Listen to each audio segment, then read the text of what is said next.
Hola, bienvenidas y bienvenidos, soy Marcela Leighton y este es un nuevo capítulo de La Roja Más Verde, un podcast donde conversamos sobre fútbol, sus historias, con una mirada más humana y sustentable. En este nuevo capítulo, a propósito del partido entre Chile y Ecuador, vamos a tener a grandes invitados que nos van a contar sobre sus experiencias, tanto como periodistas deportivos, ex seleccionados y cómo se ha ido transformando a lo largo de todo este tiempo. Y para conversar más sobre los encuentros de la selección, estamos con el periodista deportivo Hassan Apud. Bienvenido, Hassan, ¿cómo estás? Hola, ¿cómo están todos? Siempre, obviamente, un orgullo hablar de la selección chilena por lo que es la historia, digamos, de lo que ha significado para el deporte de nuestro país y obviamente también por lo que está viviendo en esta clasificatoria rumbo al Mundial de Qatar. Con toda la trayectoria que tienes tú, Hassan, ¿cómo ves estos partidos que ha tenido la selección chilena ante Ecuador a nivel histórico? A nivel histórico siempre Ecuador es un rival complicado. Una cosa es jugando de local y otra cosa es jugando de visita. ¿Ya? De visita, por ejemplo, hay empates que quedan en la historia, en Quito particularmente, como es el caso del partido que se disputó en 1985, que coincide con la fecha del terremoto en nuestro país, que empata la selección chilena. También el gol de Marcelo Salas en las clasificatorias a Francia 98, un empate 1-1.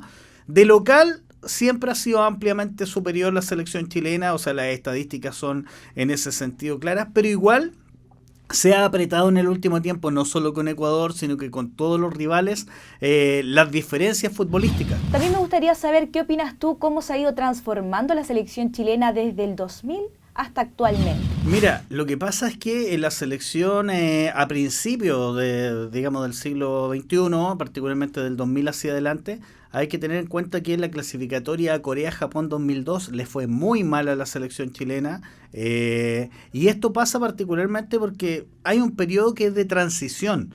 Ese periodo de transición entre ya cuando se empiezan a apagar las luces principalmente de la dupla Zamorano-Salas, que era emblemática y además era el soporte de la selección chilena, y posteriormente hasta que aparece la generación dorada. En ese intertanto hay resultados que no se dan, pero es parte de un proceso de transición y que de repente eso, claro, cuesta asimilarlo para nosotros, para los periodistas, asimilarlo para el hincha, pero todos los equipos del mundo les pasa, hasta los más exitosos. A propósito de que conversábamos sobre la selección del 2000, te cuento, Hassan, que está junto a nosotros Sebastián Chamagol González. Bienvenido, Sebastián, ¿cómo estás? ¿Qué tal? ¿Cómo estás? Un placer, la verdad. Muchas gracias por la invitación. Hoy estábamos conversando sobre la selección chilena, sus partidos ante Ecuador, y me gustaría saber cómo viviste tú también el tiempo que estuviste en la selección, específicamente ahí el 2000. A ver, primero que todo, vestir la camiseta de selección siempre un orgullo y uno como jugador profesional trata de hacer las cosas bien en su club para ser considerado. Y en ese aspecto, las veces que me tocó ser convocado, siempre tiene la verdad una motivación distinta, porque ya empieza a relacionar también con compañeros de profesión de otros equipos, el ambiente que se genera mediático siempre ha sido de mucha efervescencia, sobre todo por la gente, llegar a Pinto Durán. Y ya después ir preparando lo que es enfrentar a selecciones también de categoría. Y uno sabe como jugador de fútbol también que te están viendo y que hacer un gol por la selección o hacer un buen partido también te pone ahí en lo más mediático en la palestra y eso siempre para uno es gratificante. Sebastián, como te decía, estamos con Hassan y me gustaría preguntarle específicamente a Hassan si tiene algún recuerdo de Chamagol, Sebastián, de la selección. Mira, lo que yo decía hace un rato, y no sé si tú lo compartes, es que la época que les tocó a ustedes es un periodo de transición que atraviesan todas las selecciones. O sea, ustedes venían de una etapa en que ya eran los últimos años del equipo de Francia 98, ya con la dupla Sasá un poquito más en baja por el tema lógico de la edad. Y después de ustedes viene la generación dorada. Entonces, lo que yo siento desde lo personal es que hay equipos a los que de repente les toca esta ingrata misión, digamos, por el tema de la época, de vivir las fases de transición que finalmente terminan dando resultados en el futuro, pero que en el momento les toca llevarse las críticas muchas veces de la gente que no entiende que son procesos lógicos del fútbol, y a lo mejor no sé cómo lo ves tú, en la época de ustedes, por ejemplo, yo me acuerdo, muchos de ustedes estaban en México en una época en que México no era el mercado que es ahora, o sea, no era que jugaban 8 9 10 jugadores, o sea, más allá de los que jueguen, que un club compraba 8 9 10 extranjeros, no era así, o sea, llegar a México tenía su costo, era relativamente difícil. Tenían futbolistas que estaban en Argentina en equipos de primer nivel, entonces con el paso del tiempo uno ve que esa época también sirvió para cimentar para el futuro cosas que finalmente dieron resultado a la selección. No sé cómo lo ves tú. No, comparto mucho de lo que comentas porque ya después han pasado los años, pudimos disfrutar también de esta generación dorada, pero anteriormente a mí me tocó también el proceso de Francia, ¿cierto? 98, esa selección que yo estaba también debutando recién en el profesionalismo, entonces, y ahí te das cuenta, claro, nosotros quedamos en el medio de una generación que quizás también lo que vivimos en Sydney 2000 daba como pie para ilusionarse, pero absolutamente fue un proceso o una selección de transición que no supo complementarse. Primero, con todas las dificultades internas, las dificultades dirigenciales que existían en ese momento, todas las divisiones que de alguna u otra forma iban perjudicando el que se tuviera, no sé, tres, cuatro entrenadores por proceso.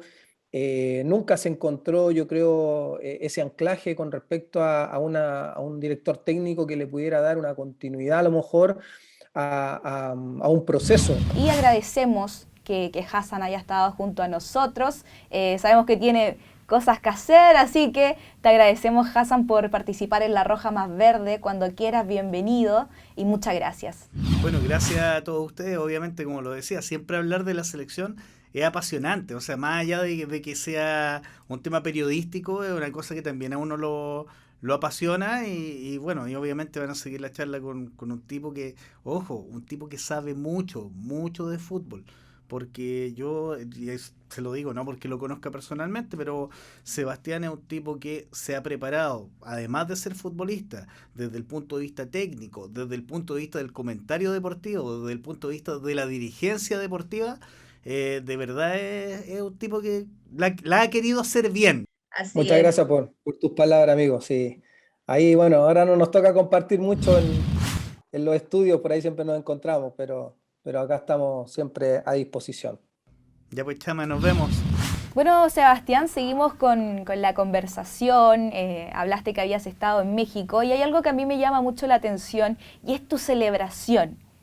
Es la celebración ahí con el Chavo del Ocho, Chespirito. Cuéntame un poquito de eso, de dónde viene. A ver, fue una decisión que se fue dando, fui tomando primero por brindarle un homenaje en vida, ¿cierto? Un personaje tan querido en toda Latinoamérica, pero en Chile mucho, bastante. ¿Quién de mi generación sobre todo no se crió, no creció viendo todos los capítulos o los personajes que fue creando Chespirito? Entonces se fue dando, la verdad que con las celebraciones también empezaron a aparecer los goles mucho más y entonces al final creó o se generó, mejor dicho, una sinergia ahí muy linda con el hincha, con el aficionado mexicano, como le llaman ellos. ¿El personaje nunca se comunicó contigo? Sí, no, sí, él en vida me agradeció los festejos, sí, el homenaje, sobre todo porque era muy futbolero. Si bien es cierto, no era del equipo al cual yo jugaba, pero porque Chespirito era del América, era fanático del fútbol, entonces que viniera un futbolista, además de afuera, él siempre me hablaba muy bien de Chile, tuve la oportunidad de juntarme con él, de compartir, me escribe unas palabras, me dedica ahí una frase en su biografía que escribió, la última en su vida, Y esos son recuerdos que a mí me quedan para toda la vida, pero más allá de eso es el saber que al final lo que se generó ahí fue algo dentro, pintoresco dentro del fútbol, pero que trascendió, pues, y eso creo que a la larga es lo que, ya con los años, es lo que a uno más le enorgullece. Tú eres un estudioso del fútbol, es muy importante la parte psicológica. Sí, para mí siempre ha sido importante, si bien es cierto, un poco más relevancia o más importancia se le ha dado en el último tiempo cuando han empezado a aparecer también profesionales que se han especificado un poco a lo que es la parte mental o la parte psicológica deportiva, que es totalmente diferente, ¿cierto? Porque el deportista, en lo específico el futbolista, también vive constantemente con presiones, se salta una etapa importante de su vida cuando se está formando, ¿cierto? Que es la adolescencia, donde te tienes que privar de muchas cosas y empieza también desde ahí en lo más mediático una presión interna, una presión externa que es sumamente relevante, y si el futbolista no está consciente y no está aterrizado dentro de de sus propósitos, es muy difícil llevarlo adelante. Entonces va necesitando cada día más ese apoyo de especialistas, profesionales, de la familia, de quienes lo rodean, porque hoy día también, cuando yo jugaba, por ejemplo, ha cambiado mucho el entorno.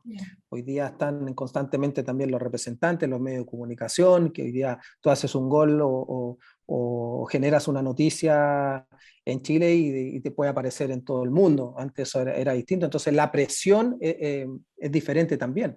Hoy día las redes sociales afectan, porque muchas veces las redes sociales es más la crítica que el destacar algo positivo. Entonces, los chicos, los futbolistas en este caso, son pocos los que pueden sobrellevar eso, esa presión, esa crítica. Y ahora tienes que sumarle también todo esto con lo que han tenido que convivir, de no jugar sin público, de lo que conlleva hacer deporte en pandemia.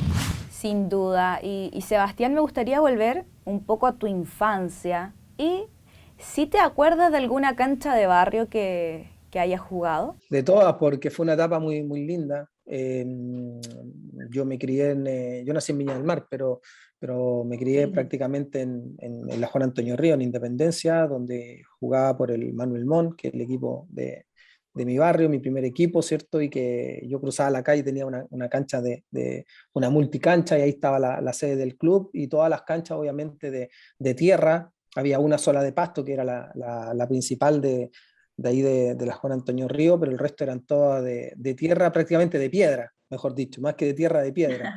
Y ahí es donde uno más aprende, pues ahí es donde uno empieza a convivir con la competitividad, a relacionarse con los amigos, a tratar de sobresalir tanto en lo individual como buscando algo también colectivo.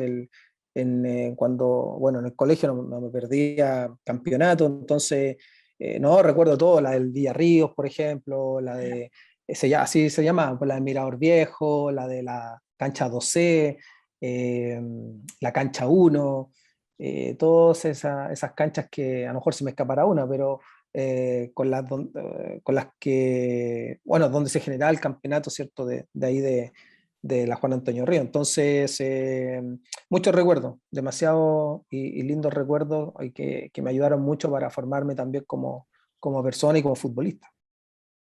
Sebastián, te quiero contar que Arauco tiene una campaña donde la gente participaba por la renovación de su cancha de barrio. Y por eso estamos con Pablo Morales, del Club Deportivo Leandro Moreno, que fue uno de los ganadores del club. Bienvenido, Pablo. Le estaba contando hace un momento a Sebastián que ustedes ganaron la renovación de su cancha. Cuéntanos un poco más de eso. Claro, sí, bueno, nosotros somos el Leandro Moreno de la comuna de Coronel, de la octava región, ¿ya? Y antes de mencionar eso, hacer un hincapié sumamente importante, que somos una comuna de sacrificio, ¿ya? Nosotros estamos rodeados por 3 termoeléctricas, y entonces todo lo que tenga que ver con deporte, también con medio ambiente, es sumamente importante para nosotros. todo lo que tenga que ver con medio ambiente, con deporte, ya es importante para nosotros como comunidad y también como equipo, como el Club Deportivo y Social Leandro Moreno. Pablo, ¿y qué tipo de jóvenes participan ahí? Bueno, no, nuestro club, hacer una breve reseña de lo que significa nuestro club, ¿ya? Cuéntanos. Nosotros nacimos de los molineros, del primer molino que hubo a nivel nacional en nuestro país, ¿ya? El molino Coster. Los trabajadores de este molino, ¿ya? Bien, siempre futboleros, decidieron armar un equipo, ¿ya? ¿Qué pasó? Que después de este equipo, la población Leandro Moreno, acá en los huertos familiares, en las parcelas, se formó por los trabajadores del molino. Ya estos terrenos pertenecen a aquellos trabajadores que se desempeñaban en el molino. Dentro de ellos están los dos fundadores de este club, ya que se fundó en el año 89, o sea, no hace muchos años, 31 años aproximadamente. ¿Ya? Los dos fundadores, uno de ellos, mi abuelo Hernán González, y otro de ellos, el presidente por muchos años y el emblema de nuestro club, ¿ya? Bien conocido acá en nuestra asociación y en todo Coronel, don Miguel Parra, ¿ya? Ellos trabajaban en el molino, nosotros venimos de esa base, ese es nuestro sentido y sentido patrimonial que tenemos con nuestra institución, ¿ya? Entonces, de estos terrenos se dispuso en ese tiempo el dejar un terreno para el deporte, ¿ya? Entonces, este terreno se dispuso una cancha. Entonces esa cancha es de nosotros, es un terreno privado del Club Deportivo Social Leandro Moreno, pero que siempre ha estado abierto para la comuna, ¿ya? En el sector donde está esta cancha, hoy en día, si bien antes este sector era un poquito más alejado. No, muchas felicidades por ganar este premio. Es muy lindo que toda la gente, como tú decías, que han tenido mayor alcance, pueda disfrutar de un área para poder hacer deporte. No sé, Sebastián, en este sentido, ¿qué piensa la importancia de que se generen estos espacios tanto para los jóvenes, para los adultos? No, es súper importante y sobre todo porque la verdad cuesta encontrar ese apoyo, es difícil parar un equipo de fútbol y sobre todo cuando se necesita, ¿cierto? Mucho también, tiene ciertas ganas y deseos, pero se necesita ese apoyo económico cuando se van motivando, las instituciones van creciendo, es súper importante también tener cierto patrimonio y hoy día lo que bien mencionas ahí, el tema de este premio que va a generar sin duda una cancha nueva, yo no sé, te pregunto, ¿cómo es la cancha hoy? ¿Cómo es el terreno en sí? Porque hoy día van a tener un cambio radical que les va a beneficiar mucho. No, hoy en día tenemos una cancha de tierra, literalmente es una cancha de tierra que tenemos y un espacio donde tenemos un solo árbol, ¿ya? Entonces para nosotros es sumamente importante darle este sello medioambiental, por lo que le mencionaba anteriormente y por lo que tenemos, prácticamente no tenemos nada más allá que la cancha, se ocupa harto, ¿ah? Nosotros los domingos la Claro, compartimos además el clima ya no es menor, o sea, imagínate con lo que llueve, hoy día van a tener esa posibilidad a lo mejor de jugar con lluvia o como sea, entonces eso es bueno. Claro, Claro. llueve bastante y ahí en una cancha de tierra ya se echa a perder al tiro con una lluvia, un día que llueva, una noche que llueva, ya se pierde al tiro un fin de semana, por así decirlo, en que se desarrolla actividad física. Sebastián, Pablo, oye, les agradezco un montón por estar en La Roja Más Verde. Fue un momento muy lindo de conversación. Agradecía con Sebastián, también con Pablo de que estén en La Roja Más Verde y ojalá volver a verlos pronto por acá. Muchas gracias por la invitación y los felicito, Pablo. Muchas gracias a ustedes también por la invitación. Finalizamos la conversación junto a grandes invitados. Estuvimos con Hassan Aput, también con Sebastián Chamagol González y finalizamos junto a uno de los ganadores de la renovación de canchas gracias a Arauco. Nos vemos en un nuevo capítulo de La Roja Más Verde.